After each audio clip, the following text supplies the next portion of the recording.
Hey friends, welcome back. Today I'm going to share with you some meal ideas from our pantry that would work in most homes. These meals some will be gluten-free, some will be dairy-free, so there'll be a little bit of variety. In this house I have to cook a little differently because we have a couple of different sensitivities, but that's okay. I've gotten used to it now where it's a little bit easier to kind of do a variety of different things. And so in this video I'm going to share with you how I make our family lasagna, and then pork carnitas, pork chorizo, sorry, I had to think about it for a second, chorizo, and then we're going to do a couple of chicken dishes. We're going to do a Nashville hot, and then we're going to do what's called a company chicken, and I'll share all that with you guys in a little bit. So let's get cooking, and I will show you guys the pork carnitas first because they go into the crock pot and they have to cook for 6 to 10 hours depending on what temperature you put it on. So let's check that out here.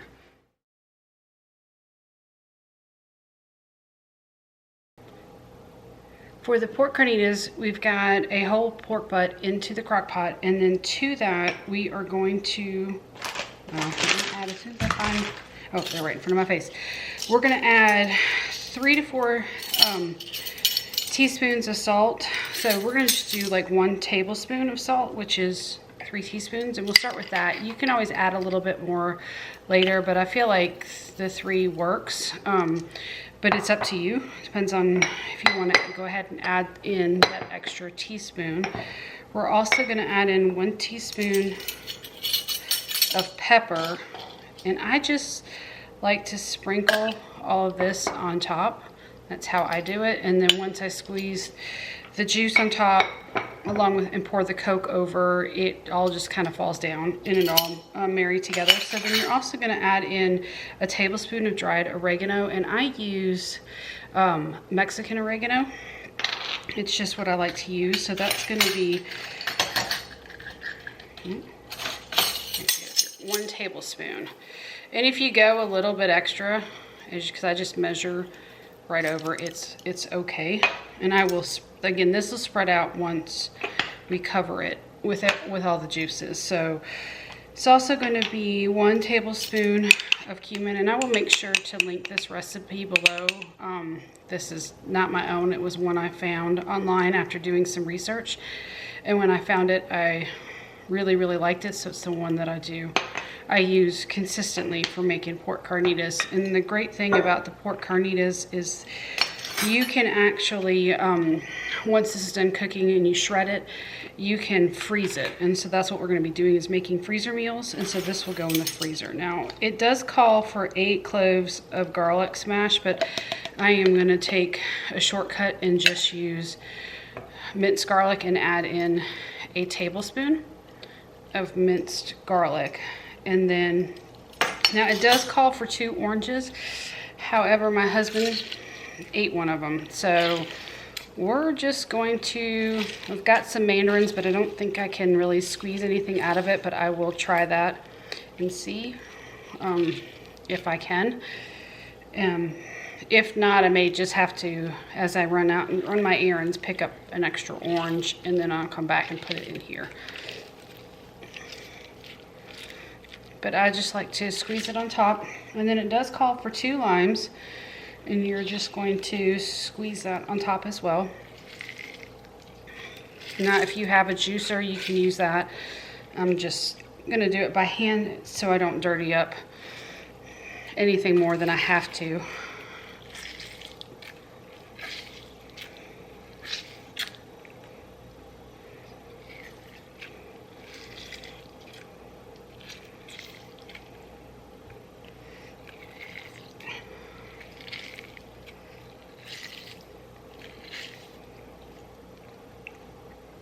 All right, and then I've got 1 large onion, and I've just cut it into 4 large chunks, and you can just break those apart. I leave them quartered just because they are easier to pull out later, so you don't have to worry about finding small pieces inside.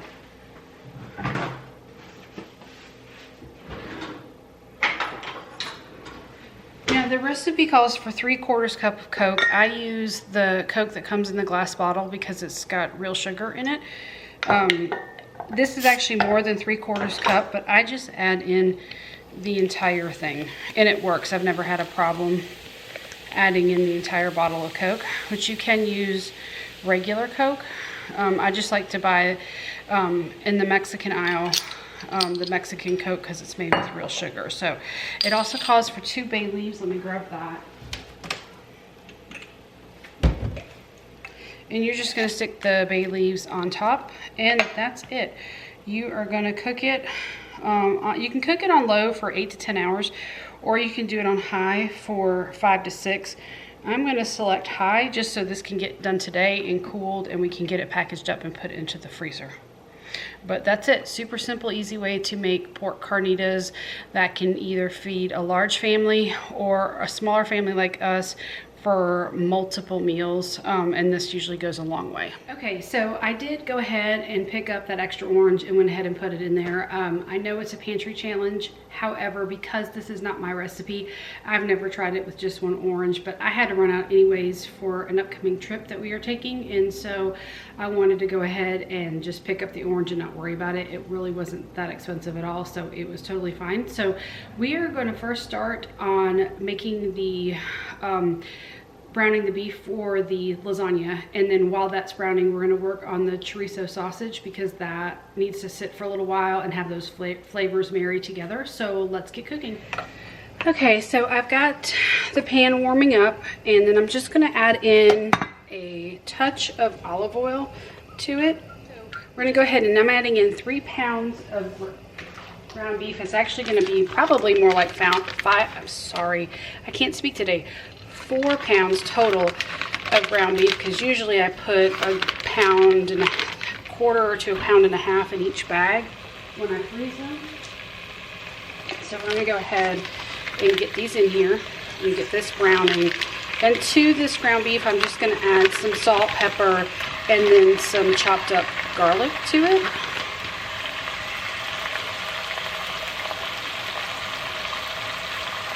Now we do a very basic lasagna sauce. I don't do anything super fancy. It's really good. I just keep it pretty simple.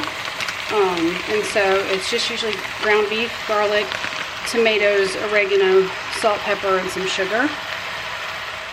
Alright, so to this I'm going to add in probably about a tablespoon or so of minced garlic, and you can absolutely use fresh, but I'm just using this, it might be just a touch over a tablespoon, to make it a little bit easier.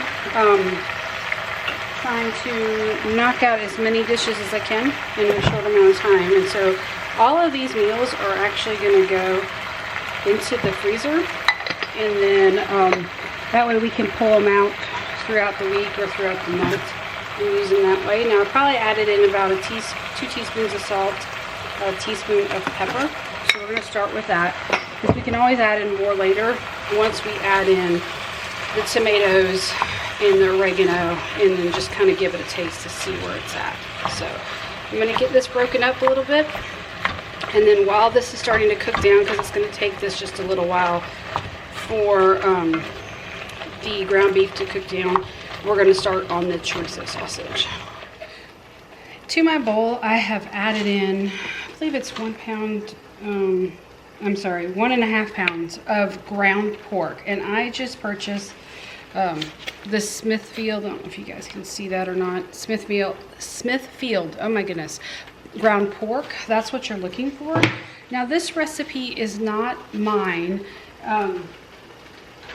I found it online after tasting some chorizo tacos at a local place here where we live, and really fell in love with it, and I wanted to make our own. That being said, I have altered the recipe slightly. I did try it the original way and found that I actually don't like the cinnamon and cloves that the original recipe states, and so because of that, I leave those out and have found that we like it so much better. It just didn't work for us, and that's okay. So we just changed it to what works. So what we're going to do is, to this 1.5 pounds of ground pork sausage, I'm going to be adding in 3 tablespoons of paprika. And that is where chorizo gets its color from, is the amount of paprika that it calls for. And so it might seem to some like it's a lot, but it's actually not. It actually works really, really well. So 3 tablespoons of that. And then we're gonna add in 1/2 teaspoon of ground cumin. And so I'm just going to, which is 1½ teaspoons, so I'm just gonna do about 1/2 of my tablespoon here. Now, we also need to do ancho chili powder, but I don't have any, so I'm actually going to be making it, and we'll do that in just a minute. We'll add in everything else first. So we're gonna add in 1 tablespoon of chili powder. And then we're gonna be adding in 1 teaspoon of dried oregano, and I do use Mexican oregano for this. I just get it at one of our local grocery stores, or local Mexican grocery stores, so they have all of the best spices there. We're also gonna add in a teaspoon of dried coriander as well. Now I do add this spice in. I had no problem with that being in the sausage. I just didn't like the cinnamon and the cloves, and I know for some that may be like, you know, a little too much to say that you don't like it or it's not authentic, but this actually really works well for us. All right, so I'm also gonna add in a 1/2 teaspoon of kosher salt, or I have this sea salt that we use, so add in about 1/2 teaspoon of that.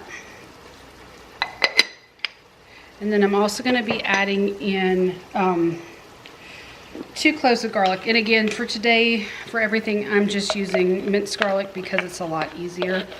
And so I'm just gonna eyeball it like that. And then with this, you're also gonna add in 2 tablespoons of white vinegar.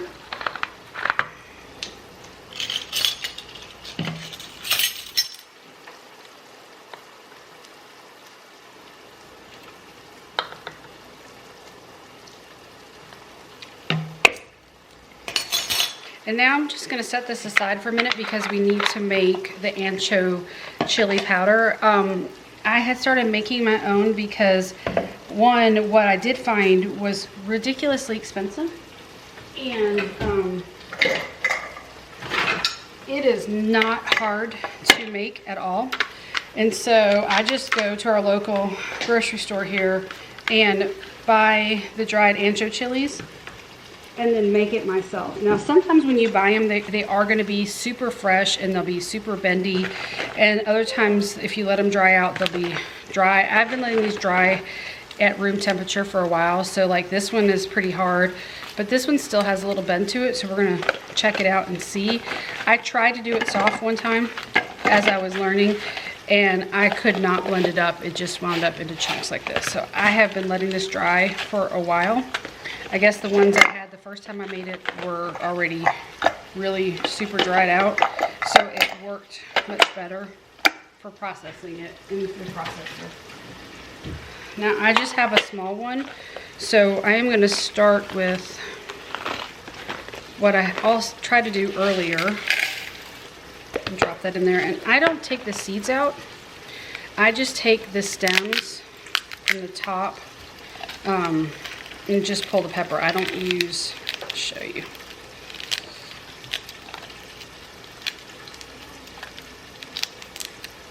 I don't use this, oh sorry, I don't use this part of it. So we're gonna hope that this works.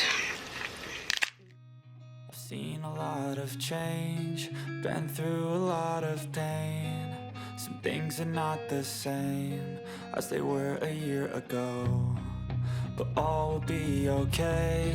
I move on each and every day. The past is where it stays, way back a year ago. I've changed for the better this time. I thought I would never be fine. This is as fine as it's going to get. Now, I find it interesting. I could let it go a little bit longer, and I may put it in my blender just to try to get it a little bit finer. But last time I added the seeds and they were just fine and it completely ground up. This time they're not really grinding up. So it could be the blades on my food processor are not doing quite what I want, but this will be fine for now. I'm just gonna add seeds and all to what I need into our mix, and then I'll keep working on it. So it really wasn't hard the first time I did it. I used this little mixer. It was completely fine. And so if you don't mind seeds, I would just say you're good to go, you know. And so I probably will try to process it a little bit more and then just stick it in the container even if the seeds are there, because, you know, the seeds will just give it some heat that we like to have anyway. So to our meat, I'm gonna add in the 1 tablespoon of ancho chili powder. So, and likely adding in with the seeds is gonna make it a little bit spicier. So we'll just test it out and I'll keep you guys posted on how it turns out. I took a break from the chorizo sausage for a moment so I could come over and stir the ground beef that was browning on the stovetop. I didn't want to forget about it, and I wanted to make sure that I was also continuing to break down the ground beef. It is a lot easier to break it down into small pieces as it's browning versus once it has browned. All right, so with the sausage, you can use a spoon. I am just going to get my hands in here. My hands are clean, and just mix it. I have found that just works so much better for really getting those spices incorporated into the pork. And so when this marinates for a few hours, we will pan fry it, and then we just serve it with like soft shell tortillas. Or I should say they are always soft, sorry. We serve them with tortillas and then a little bit of fresh onion and cilantro. And so I've used both red onion and sweet onion for them because I typically will use red with our pork carnitas, but it really is whatever I have in the house. And we typically have more sweet than we do red. So just that and a little cilantro, and that's what makes the chorizo so great along with the pork carnitas, is because the only thing that's different is either the sausage or the pork meat. And so, you know, and then the dinner is about the same, and they both freeze really well. So all like this will get cooked today, and it'll go into the freezer, and then we can pull it out one night for dinner, or if we need lunch or something, and then just warm it up from there. And then also the pork carnitas are cooking, and so we will shred those, and then once they cool, we will portion that out and we will freeze that with its liquid as well, and they freeze beautifully. I've done it numerous times, and I can just pull it out with its liquid, drop it into a crock pot, or if I've pulled it out that morning, let it thaw, and then put it in the fridge and just pull it out and heat it up in a pan when it's time for dinner, and you can't even tell it's been frozen. So, okay, so I've mixed this up, gotten all the spices and flavors mixed into the pork, because that's what you're looking for. That's why I do it by hand. It's a little bit harder to do it with a spoon to really make sure that pork, so here's a spot you can kind of see there's a little bit of the light pink of the pork. So we'll just give it another good mix, but you just really want to get it incorporated really well into it, and then just let it sit for a few hours covered in the fridge, and then you'll be able to cook this. So this is a really easy one to put together in the morning or even in the afternoon, and then serve it for dinner. And it goes a long way, even this 1.5 pounds of sausage. Now the original recipe says 1 pound, but it's worked well with this. Okay, so the ground beef is coming along nicely. Just gonna let it brown just a few more minutes, and then we're gonna go ahead and get it strained, and then get the rest of the ingredients in here so we can get the lasagna assembled so they can cool completely, and then get them wrapped up and into the freezer for us to enjoy later. Because I've got my lasagna noodles in the colander, I basically just took a paper towel and wiped it around. It's a quick, easy way, I learned from my mother-in-law, to get the grease out of something without having to use a colander. And since mine is being occupied by lasagna noodles, that was an easy way to do it. So it's cleaned up. Cans of crushed tomatoes that have tomato paste in them. I just have like the Walmart brand, and these are 28 ounces, so I'm gonna add in 2 of them. And here's the great thing, it's really hard to mess up a lasagna. It is, you know, meat, tomato sauce, seasonings, and you layer it with the noodles and the cheese. And so it's not hard, so you can add more tomato sauce to it if you want to make it creamier, not creamier, I apologize, to have more liquid, to have more sauce in there so it stretches further.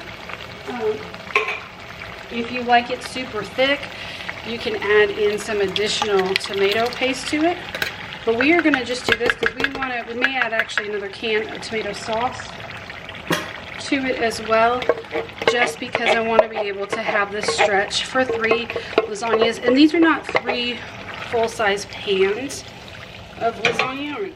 Okay, so to the sauce, I'm going to be adding just a regular oregano to it, not my Mexican oregano. And I think I'm going to add probably about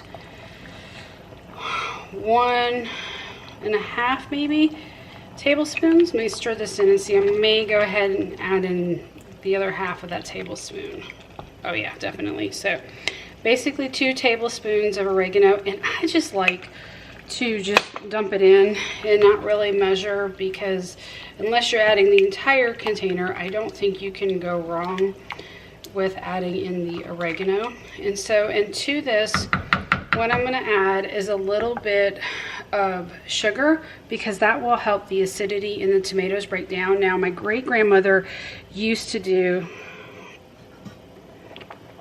my great-grandmother used to add in baking soda as another trick to breaking down the acidity. So we're going to do maybe just like a teaspoon total of sugar. I don't want my lasagna sauce to be sweet, but I do want to take away some of the acidity so it's not so hard on anybody when they eat it. So, and then from here, now normally you would add in red wine to deglaze the pan. And I forgot. So we're going to just add it in this way and let it cook out. So, which it'll be just fine. You don't even have to add the red wine to it. It's maybe about a 1/4 cup of it. Red wine just enhances the flavor, makes the sauce richer. The best way to do it is right before you add the tomato sauce, but I forgot, so we're just gonna go with it and it'll be just fine. It'll work. Okay, so to this, while I was getting things kind of cleaned up and ready for the lasagna, I did taste test this and feel like it needed a little bit more salt and some more oregano to it. And then I added another teaspoon of sugar. It was still a little acidic, so you really will have to taste it. I actually have a written recipe for this that I'll put down below, but keep in mind I'm tripling this, so I am just kind of winging it when I do it, which will be totally fine. It'll still taste amazing. So right now it's got probably a good 2 teaspoons of salt, teaspoon of pepper, and then it's 3 tablespoons of oregano and 2 teaspoons of sugar is what I added to it. But I'll put the original recipe below, and then that way you guys, if you're just making a single batch, you can try it as is and then see how you like it. While the meat is simmering still, I went ahead and got my cheeses. Now I have the dairy-free mozzarella for the dairy-free one, and then I just have regular mozzarella and cottage cheese. So I'm going to go ahead and get this 1 block of mozzarella cheese shredded. Now, this 1 block of mozzarella cheese was still fresh. I had another one that I had pulled out of the refrigerator, but once I looked at it and opened it up, I realized it was no longer fresh, and that happens. This is part of the reason why I really wanted to do the pantry challenge for the month of January, is to really stop and take a look at what we have in our house, what's already in our pantry or refrigerator, and use those things up so they don't go to waste. Now, waste does happen, but with the price of inflation really hitting everybody hard, I really wanted to make an effort to use up what we have without wasting it, and to really make that the focus of this month. I have, for the 2 lasagnas, I have a 24-ounce container of cottage cheese, and like, again, I know I'm kind of repeating myself, but they didn't have the ricotta, so we're just going to work with what we've got here, and this will be totally fine. I did do the 4% milk fat, because if I'm going to do it, I want the full fat in the cheese, just because it'll give it better flavor. So to this, I'm not gonna add any salt to it actually, because there's saltiness within the cottage cheese. So I'm gonna add probably half a teaspoon of pepper. And then I'm gonna add about, I just decided to grab the oregano instead of doing Italian seasoning, just keep it kind of the same. And I'm just gonna add about a teaspoon worth of it, because there's a lot of oregano in the sauce. So it doesn't have to, you know, be a whole lot. But if you don't have oregano for any reason and all you have is Italian seasoning, use that in your lasagna. It's totally fine. You don't have to have the oregano. Turned off our sauce, and so the alcohol should now be cooked off in it, and we shouldn't have to worry about that anymore. So I'm just gonna give it a quick taste test. It's crazy hot, but I just want to make sure I don't want to add too much more salt, because there's salt in the cheese, and so you have to be careful with that too. Keep in mind that you don't want this super salty. You do want it to have good flavor though. So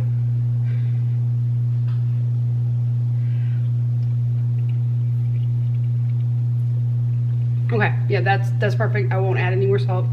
It has a really good balance of the richness from the red wine and the oregano, so as it cooks, that's going to enhance even more, and so it should be just the right balance with everything being seasoned up. So we're going to go ahead and get these assembled and then let these cool so we can get them into the freezer. Got everything I need. I found these gluten-free lasagna noodles for our daughter. They are a no-bake one. I had purchased regular noodles for us, thinking they were the old-fashioned kind, where you had to boil them first and put them in the water, and then realized that I didn't need to do that. So it happens to all of us. It's been kind of a crazy, busy, long day, and so by the time I'm doing this, I'm just kind of like, okay, I guess I'm not really paying attention to things like I should. So it's okay, it's all gonna work, but I'll show you those after we get this assembled. So I'm pretty sure these should fit like that. Okay, so I've never bought this brand before, so we're just gonna give it a try and see. So I put some meat down first, and then I'm just going to lay two, and they'll overlap a little bit because of the type of pan I have, and that's perfectly fine. Then I'm gonna top it with cottage cheese on each side, and then you can just kind of spread it around a little bit, or again, if you have ricotta and you can find it, feel free to use that, but cottage cheese works as well. I mean, I grew up with it, so it's not an issue. So, and then I am going to top it with a little bit more meat sauce, or bolognese as people like to call it as well, but whatever you want to call it. And then I'm going to top it with a little bit of mozzarella, and then I'm also going to add in, sprinkle it with the Parmesan cheese. And so I'm just going to repeat this process for the gluten-free and then get it set aside. I've changed for the better this time. I thought I would never be fine. I strive just to say I'm alright, and for the first time in a long time I'm alright. Alright, so from here I'm gonna add in just one more top layer. Oh, cheese. Hello. A little bit of cheese. And then I'm gonna do one more top layer, but the only thing I'm gonna top on it is some sauce and some additional cheese to it. And then that'll give her like 4 layers. That will be a good lasagna. And this will give her several meals out of it. So we're just gonna cover, and this, for the top one, I'm gonna make sure that the sauce completely covers the lasagna noodles, so that way they'll cook through all the way, and then like that right there. And then we'll just top it with some mozzarella. And again, this is gonna go into the freezer, and then can do one of two things. You can bake it frozen, and it'll take you an hour to an hour and a half, or you can pull it out the night before and put it in your fridge and let it thaw. And then from there, it's 45 minutes to an hour. Everybody's oven's a little different, so you'll just want to watch it. And I'll put the temperature below, but I think it was 375 was the original. I don't have the recipe in front of me, but I believe it was 375. But if it's different, not only will I have the recipe in the link below, or in the description box below, I'll pop it up on the screen so you guys can see it. So this one is done, so I'm gonna set this aside so it can start to cool. So this one is the noodles. I accidentally kind of dunked them in hot water, and as soon as I realized that these were meant for no bake or no cook, that you can just put them straight in lasagna, they're fine. They're pliable, and so they will work. Just some of them tore into small pieces, which actually winds up working for this size of a pan, and I don't have to worry about it. It is sometimes accidents like that can be happy little accidents, and it works out. But this is lasagna, and this is not like a show lasagna. This is not trying to impress anybody. This is for our family to enjoy, and even if company was coming over, I still would use them just because there's nothing wrong with them. So same process to a point. We're going to put the meat sauce down, and then I'm going to layer in the lasagna noodles, and there may be a little bit of a gap or a rise, but that's okay. It doesn't matter. And so then I'm going to top it with the meat sauce, and then I'm going to add in her cheese. Now I have some more if I need it, but we're going to try to stick to just using this one bag for her lasagna. So let's see how this goes. So I move on each and every day. The past is where it stays. Way back a year ago.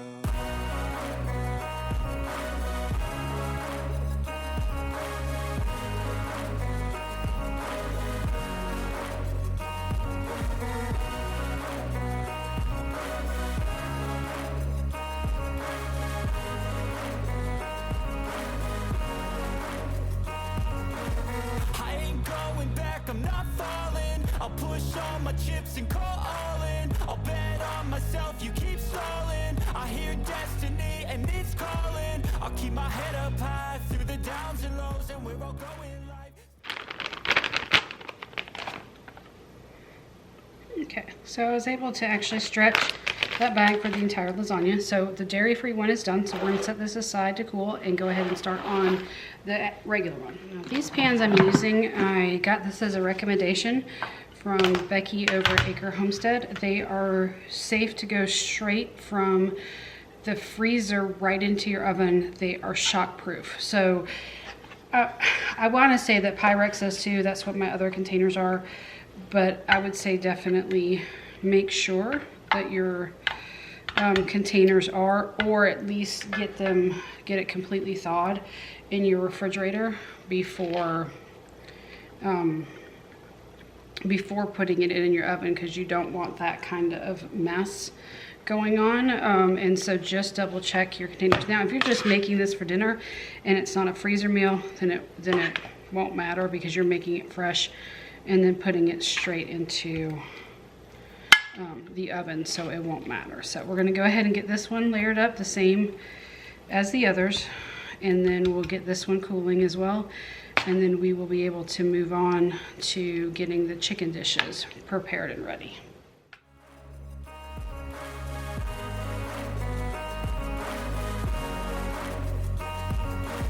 I ain't going back, I'm not falling.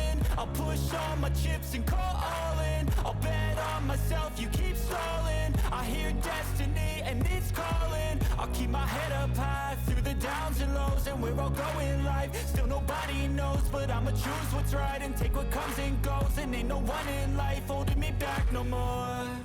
I've seen a lot of change, been through a lot of pain. Some things are not the same as they were a year ago, but all will be okay. I move on each and every day. The past is where it stays. Way back a year ago.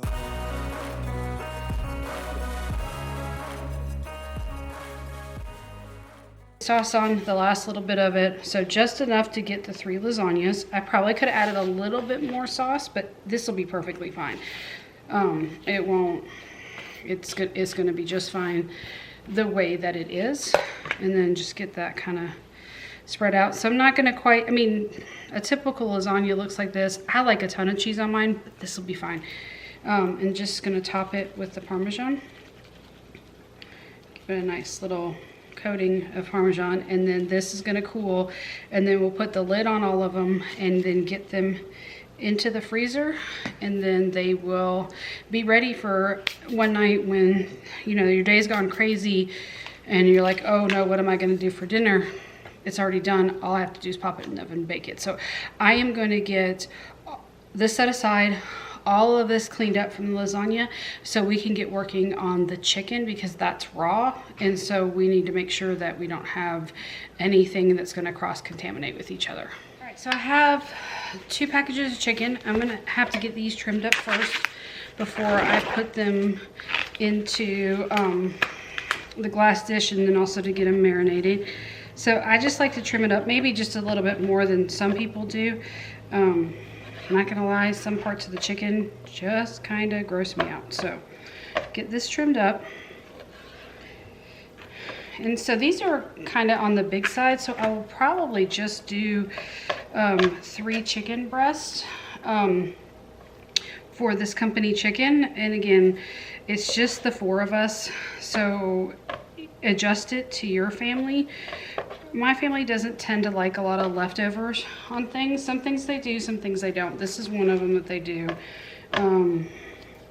And so, but these chicken breasts are a little on the large side. And so I think, and it fits in this pan. I don't want to touch it with this hand, but it fits in this pan perfectly. So those are done. So what I'm going to do real quick is I'm going to trim up the rest of these real quick, and this is going to be the chicken that'll go for the Nashville hot marinated chicken that we can pull out and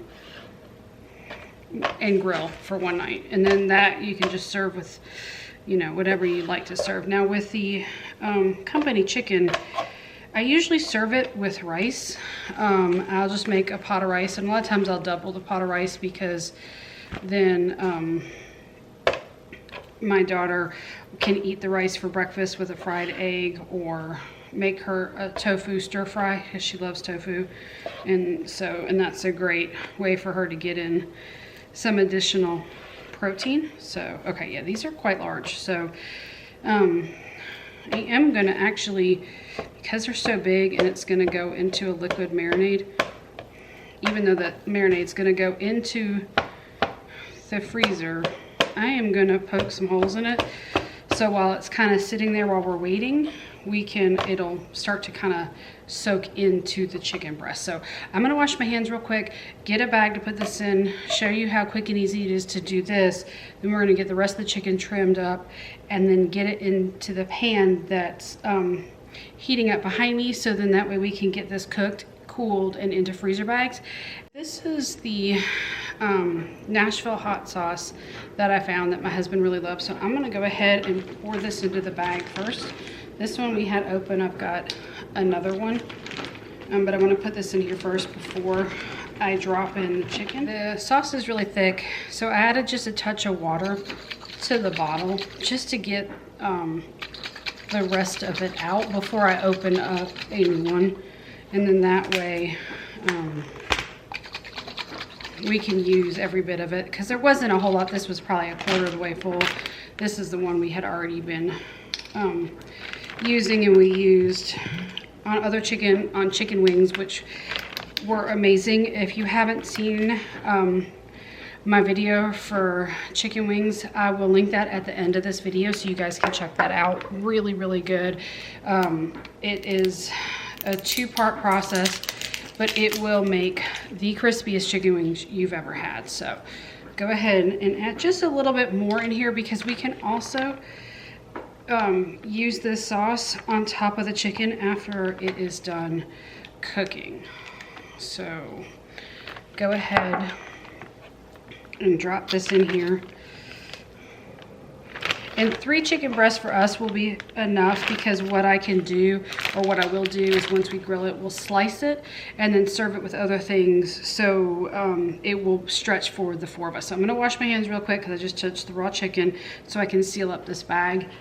Always make sure that when you're working with raw chicken to wash your hands in between. Pay attention to what you are working around and what you've touched, because you don't want any cross-contamination with the raw chicken. So just gonna rub this in, and then we're gonna set this in the fridge just until we're done, because I don't want it to sit out at room temperature any longer than it needs to. And then we will freeze it flat like this, so that way it thaws faster. And then because I can just pull this out the morning of, and then it'll thaw, and then I can throw it on the grill that night. So that's just a really quick, easy marinade that I didn't even really have to mix up. I can just buy, put on the chicken, and we will definitely enjoy this with some ranch dressing, homemade ranch dressing. And that recipe is in the video for the chicken wings. So again, I will post that at the end of this one, so you guys can check that out. Through the downs and lows, and we're all going live. Still nobody knows, but I'ma choose what's right and take what comes and goes. And ain't no one in life holding me back no more. I've seen a lot of change, been through a lot of pain. Some things are not the same as they were a year ago, but all will be okay. I move on each and every day. The past is where it stays, way back a year ago.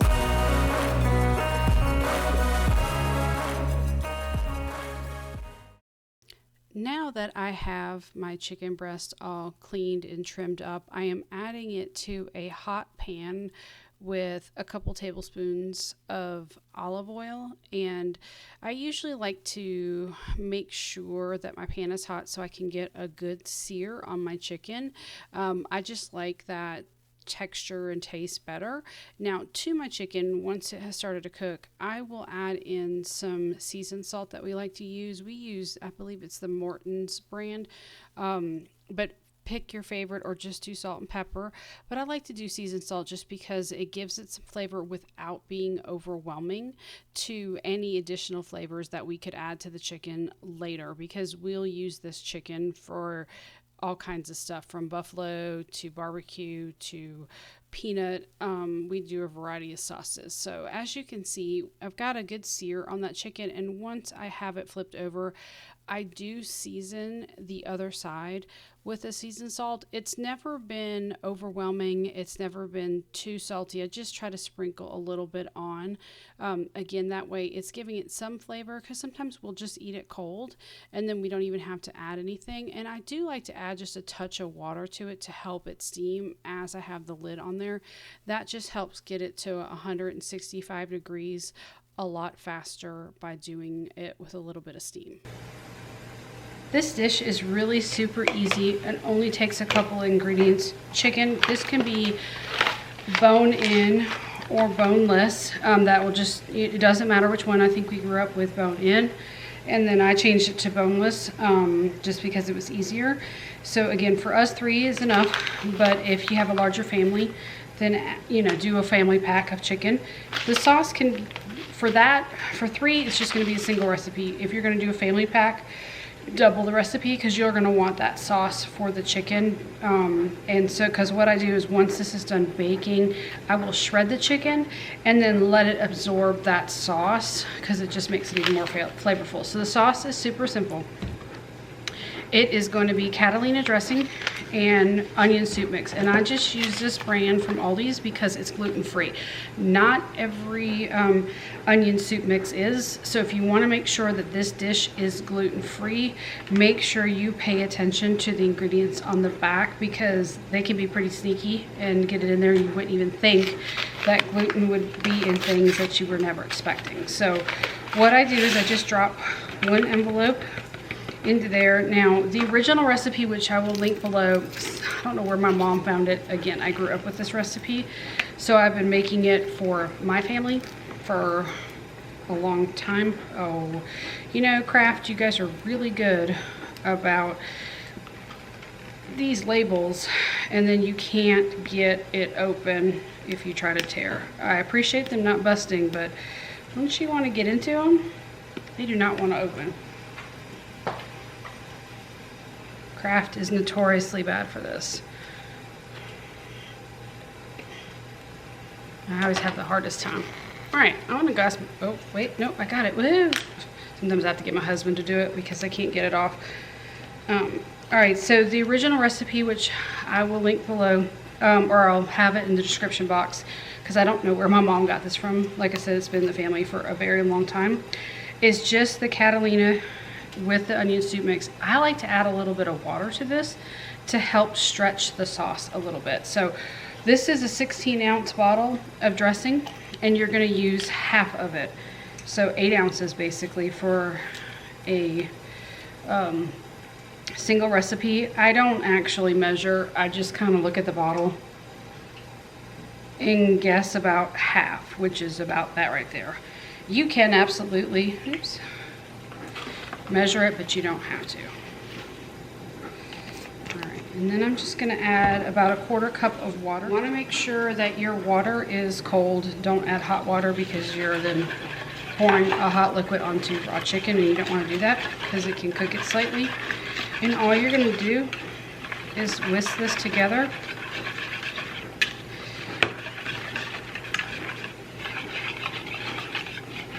Just give it a good stir. Now, the original recipe too called for like apricot. Once you pour the sauce on here, top it with apricot jam. I've never done that. I think I did it once. I shouldn't say never. I think I did it once, but it was kind of a pain because to buy just a jar of apricot jam for this, I never had another need for it, so I just stopped buying it because it would just go to waste, and it wasn't a jam that we would eat on toast or biscuits. So, but if you do and you like it, then please go for it, and you know, put it, once you've covered your chicken, then you're just going to top a couple tablespoons of apricot jam on top of the chicken. But like I said, I never have, I never found it was necessary. So, all right, I'm just going to get these chicken breasts kind of covered in the sauce like this. And then that's it. Like I said, I have never frozen this before because I haven't felt the need to, but I thought it might be a fun one to try. I had all the ingredients. It is a family favorite. But then this is what it looks like. And again, I will have the temperature and the time for cooking in the description box. To put the lid on it, clamp it down, and then this one is done. So we're gonna check the other chicken and then see where it's at, check the temperature of it, and then if it's not done yet, we're gonna go ahead and get the chorizo sausage cooking. I'm gonna add oil to the pan.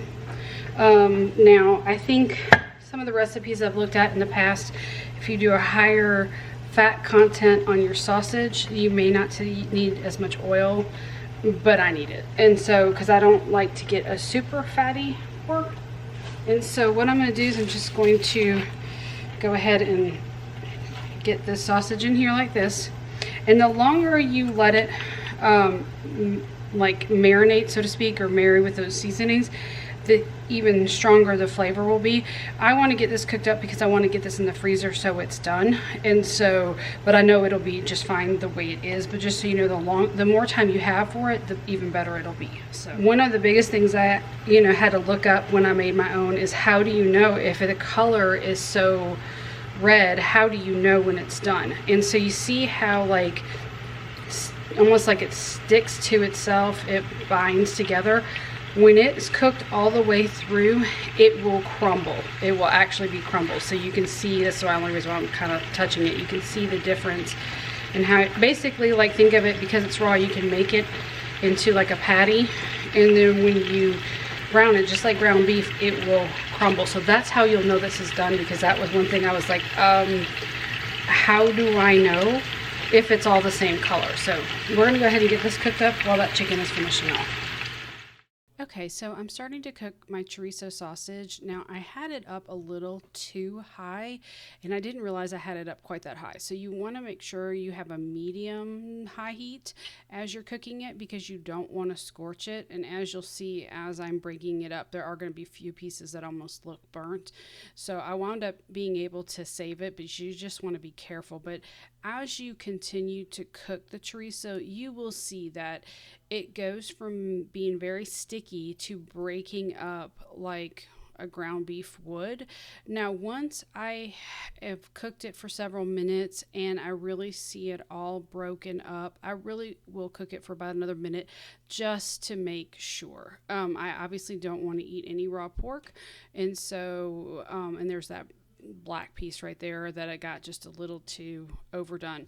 But I just don't want to eat raw pork. So once I get it close, which is right about here, where it's all crumbling as I'm stirring it, I just give it another minute or so to let it cook just to ensure. And once I have, then I turn off the heat and I just leave it in the pan. And so what I'm going to be doing is I'm going to be separating into two portions. My girls and I are the only ones that will eat this, and so for the three of us, this gives us dinner and lunch the next day, and sometimes even one more lunch the day after, just depending on how hungry we are when we have dinner. Okay, so here's the chicken. Just wanted to show you guys. Nice sear, but definitely juicy, very flavorful, and she can use these for whatever, for wraps, for chicken salad, just to snack on, to make buffalo chicken, barbecue chicken, Korean style, whatever she wants to do with it, that's what these are for. So this is what we've gotten done so far, and if you can hear my dishwasher, sorry. We've got one lasagna for my husband and I, which this will go for lunch, dinners, and this will last for several days. We've got dairy-free and gluten-free lasagna, and I will mark those so the girls know the difference. It's actually really easy to tell. The cheese that's dairy-free has kind of curled up, which is kind of cracks me up, but that's okay. That's how they'll be able to tell, but I will still mark those for them. I've got the chicken breast for my daughter to use for lunches. We have the marinated chicken, the Nashville hot. Here is the company chicken that'll go in the freezer, and then their chorizo, it's still cooling, so we'll just leave that there until I can package it up. And then over here we have the pork carnitas, and again, they are not done yet, so I will show you guys this in the morning so you can see what they look like when it's all done. Okay, so this is the pork butt the next day. It did take overnight to cook it, so I would say that the recipe, when it calls for 5 to 6 hours, is a small pork roast. There is absolutely no way that the size pork that I had would cook in 5 to 6 hours, and I should have known that, but I thought, you know what, hey, let's try it on high. Maybe I'm wrong, but no, it is definitely better to cook this overnight, low and slow. Just put it in your crock pot right before you go to bed and then let it cook all night. Now, I do pull out the pork and the meat and put it in a separate bowl, and then I strain out the broth. It does pull out some of the seasonings, but don't worry about that because the broth has got so much flavor in it. You won't miss what little bit that you have. And so now this next step is a personal preference. If you don't mind pork fat, you can just pull the meat out so that way you can get to the bone and you can just shred it as is. We, however, do clean up the pork a bit more and take a lot of the fat off of the pork. We like it to infuse for flavor, but we don't like to actually eat it on a pork. And so I take the time, whether I'm making pork carnitas or even smoking a pork butt, to clean it up and get as much of the fat off of there, which is why I leave the fat in the broth instead of straining that to remove it, because it just gives in that extra flavor that we're looking for when we make the pork carnitas.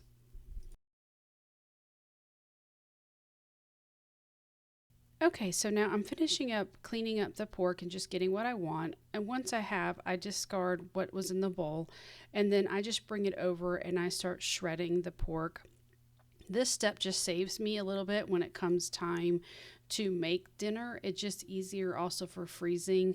So while the pork is freezing in the liquid and then thawing in the liquid, it can penetrate all of that pork as well. So I've just got these plastic containers I got from Target. They work well for this. So I just like to portion it out, and this will give us several meals. So each container is designed, except for this fourth one, for dinner. And it's just the three of us that eat this, myself and the girls. And so that will give us not only dinner, but lunch, and then lunch the next day easily. Now, we love them, and if we're using street size tacos, we usually eat two each time we eat. But we really enjoy it. So this will give us numerous meals. Now, I usually take the broth and I will use every bit of the broth and cover the pork in the containers, because I want to make sure I have as much of that flavorful broth as possible for when I'm cooking the pork in a pan. Okay, because this is a freezer meal, I decided to go ahead and show you guys how I assemble it. So I had one for lunch. I just put a little oil in a pan and then I drop in the pork. Now this not going to take as long to heat through because it is fresh, and I just pulled it from the crock pot. And as you can see, my little dog is going crazy. So I just add in a little bit of the broth while it's warming through to infuse it just a touch more. And then once I have it warmed through, I warm up my tortillas. Now you can do this on the stove or in the microwave. It's really just a personal preference. I like to just kind of toast mine on the open flame. It gives it a nice little crunch and flavor to it. And then from there, I just top my tortilla with the pork. And then I use this brand of taco sauce. It's one of my favorites, but you don't have to even use it. It's just kind of what I like to do. And then I also top it with onion and cilantro, and that's it. It's a super easy freezer meal to enjoy for dinner and for lunch. So thanks for joining me today in the kitchen. I hope some of these recipes inspired you to make something new if you haven't tried it before, or that you can do it yourself. And so I just want to tell you not to forget to check out that video above for the chicken wings. If you want to check those out, they are super extra crispy. They're so good. I'm a person who likes crispy wings, and so that's why I created the video, to share it with others. And so thank you guys so much. I appreciate each and every one of you.